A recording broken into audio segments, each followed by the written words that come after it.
Showbiz fanatics, Miss Lovely Abella abay nagbigay ng senyales patungkol sa relasyong Alden Richards at Catherine Bernardo. Ang lahat ng yan. But before that, if you haven't subscribed yet to my YouTube channel, please don't forget to like, share, and subscribe at hit mo na rin ang notification bell for more showbiz updates. Bago tayo magpatuloy sa ating updates for today's video, nais ko po muna of course magpasalamat sa lahat ng mga legit viewers, subscribers at ang lahat ng mga legit na nagmamahal at sumusubaybay sa lahat ng ating mga updates. Maraming salamat po sa inyong panonood. And for today's video, ito na nga no, dahil bagong video ni Catherine Bernardo at Alden Richards sa isang event, abay viral dahil unti-unti na ngang inilalabas ng ilan sa mga kaibigan at mga kamag-anakan ni Miss Catherine Bernardo ang ilan sa mga kaganapan sa birthday party mismo ni Miss Catherine, kung saan marami pong nagsasabi na si Mr. Daniel or si Mr.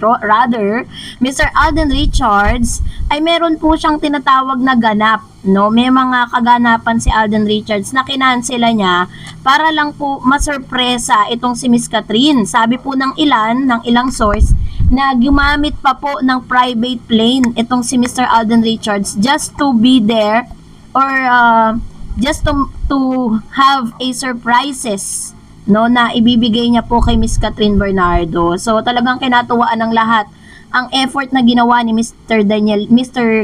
Alden Richards. Catherine Bernardo and Alden Richards recently stirred social media buzz. Sa Twitter, several users posted new videos of the two meeting at the event. In one video, Alden could be seen giving Catherine a big bouquet of flowers. A video of the two taking selfie with each other also went viral on social media. Ayan o, grabe. Sobrang sweet. Diba? Parang napapatuwang tuloy tayo sa mga nakikita natin. Catherine Bernardo and her good friend Alden Richards have recently been under the spotlight after the new videos of them at an event went viral. Grabe naman kasi si Alden Richards. Diyos ko, sabi nga ng ilang mga netizen, parang may nanalo na talaga. Nanalo na talaga si Alden.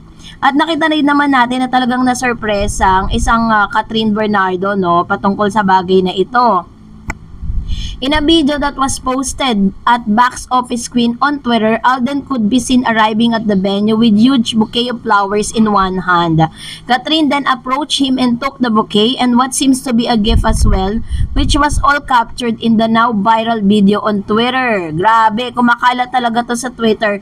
Lahat na ata ng mga tagahanga ni Miss Catherine Bernardo, talagang pinost po ito sa Twitter. Meanwhile, a video of Catherine and Alden taking a selfie with one another also went viral. Mas nag-viral po kasi talaga yung kung paano sila mag-selfie, no? Talagang nakakapit si Miss Catherine Bernardo kay Alden Richards. In the viral video, Alden and Catherine could be seen posing beside one another as they took selfie with each other before a friend offered to take their picture. Nakita naman natin na talagang Miss Catherine was really so happy. Ayan, ay, Diyos mio, talaga naman. Kaya nga sabi po ng ilan, sana raw wag nang matapos yung birthday party ni Catherine dahil po sa tindi at sa sobrang excitement at sobrang grabe yung pangyayaring ito, ha. And dahil po dyan sa mga bagay na yan, talaga nagba-viral po ito, nag-number 1 po ito sa Twitter. Usap-usapan po ngayon ito dahil lahat po ng mga tao ay nakatutok kay Alden Richards at kay Catherine Bernardo. Naku ha, hindi pa nagsisimula yung movie nila na Hello Love Goodbye Part 2. Aba, nagte-trending na po sila. How much more? Kapag po nasimulan na ito. Pero syempre, hindi pa rin maiiwasan ng mga intriga na baka daw itong ginagawa nila ito is pinapasakay lang nila ang mga fans. Pero sa tingin ko naman, very sincere naman itong Alden Richards sa kanya mga ginagawa for Catherine. Kasi diba kung matatandaan ninyo, meron pong mga naglalabasan sa social media na pinigilan daw di umano ni Daniel Padilla na gawin ni Catherine ang tinatawag na yung tinatawag na second part ng Hello Love Goodbye, which is nakatakda na pala talagang gawin yun dahil di ba nag-viral po yun, tapos kumita siya ng siya po yung highest top grossing film, di ba? Pero dahil po dun sa pagpipigil nga ni Mr. Daniel Padilla noon na hindi nangyari yun, syempre nire-respeto rin naman ni Catherine ang desisyon ni Daniel dati. Pero alam niyo po ba itong si Lovely Abella na isa sa mga friend niya na kasama sa Hello Love Goodbye, may pahiwatig, panoorin natin to. Hi, ay, nakakakilig. Parang sine. Mula no. Hi,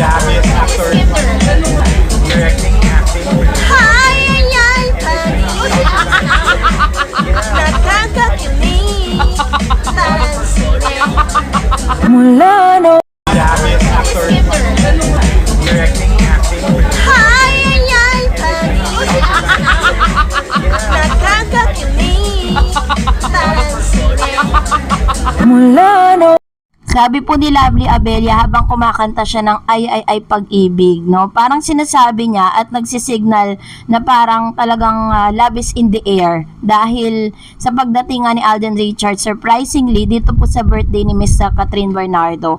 And this time, let them be, 'di ba? Kung talagang dito po talaga sasaya si Catherine at ito yung kanyang part ng kanyang healing process, 'di ba? Hindi pa naman po talaga totally or may friendship naman po talaga na may pinagsamahan naman si Alden at si Catherine just in case sa mangyari po yun at umamin sila sa publiko with regards to this, everybody's happy, diba? Ngayon naman po si Daniel still single pa rin siya, sabi niya. At the same time, parang nag-focus ngayon si Daniel sa mga businesses niya ngayon dahil meron pong ipinost yung kanyang mother na parang kinocongratulate niya yung kanyang anak, and I don't know why. Maybe meron siyang bagong business ventures o kaya naman may bago siyang project sa ABS-CBN kaya po kinocongratulate siya. But anyways, so maging happy na lang tayo for Alden Richards at saka kay Miss Catherine. Ayan o, grabe. Hindi pa pinupost si Catherine yan. Yung kanilang selfie ni Alden Richards. Ayan o. Kasi na-surprise talaga siya dyan sa pagkakataon na yan. And syempre, itong si Miss Lovely Abella, parang sinasabi niya na nararamdaman nila at kapag nagkikita at nakikita nila itong si Alden at si Catherine, talaga nagsisigawan yung mga kaibigan niya. Maaaring dati pa meron na sila talagang pagkakaunawaan, kaso nga lang dahil mas nangingibabaw pa rin yung pagmamahal ni Catherine kay Daniel dahil syempre for the longest time nga naman, diba, naging sila ni Daniel.